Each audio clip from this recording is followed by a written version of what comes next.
My husband's mother scoffed. You'll never measure up to Anna, your husband's ex. I rose. You know that gut-wrenching moment when you realize everything you thought was real, everything you built your life on, was just a meticulously crafted lie? That's exactly what happened to me. My husband and his entire family had been running a deep, cruel con against me for 18 months, meticulously stealing my money. And the absolute worst part? They were telling his ex-girlfriend it was all coming from a secret family trust fund. Let me take you back a bit, to a time when I still believed in the fairy tale of marrying into a difficult family that would eventually accept me. My life, just 18 months earlier, was a picture of controlled chaos and undeniable success. Mornings at Hartford Financial started sharp at 7 a.m. I'd be there before the security guard even finished his coffee, riding the elevator up to the 14th floor, to my corner office. The view alone, those glass towers reflecting the sunrise over downtown, was everything I'd worked for.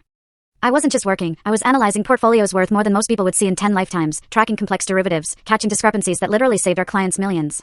Sarah, my assistant, would bring my green tea in the Tiffany mug Dennis bought me, and I'd dive into spreadsheets that, for me, told stories of money flowing where it shouldn't, narratives of potential fraud.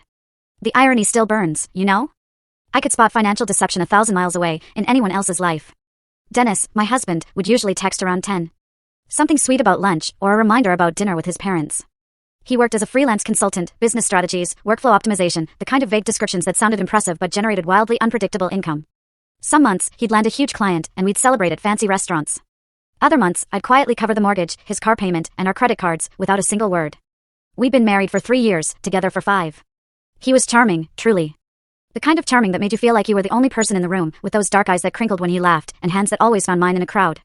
He'd dance with me in the kitchen while dinner cooked, leave little notes in my lunch bag. He made me feel chosen. Every Saturday, we'd make the 40-minute drive to Queens to visit his parents. 40 minutes of holding hands, listening to whatever podcast he was obsessed with that week. But the second we pulled into their building's parking lot, something would shift. His hand would slip from mine. His shoulders would tense. By the time we climbed the 3 flights to their rent-controlled apartment, he was a different person, someone else's son. His father, Robert, would always answer the door with genuine warmth. "Janet, you look beautiful as always." He'd take the same $15 Merlot I always brought, the one Barbara never drank, but I kept bringing anyway. The flowers I picked up and then watch the full story link is attached below.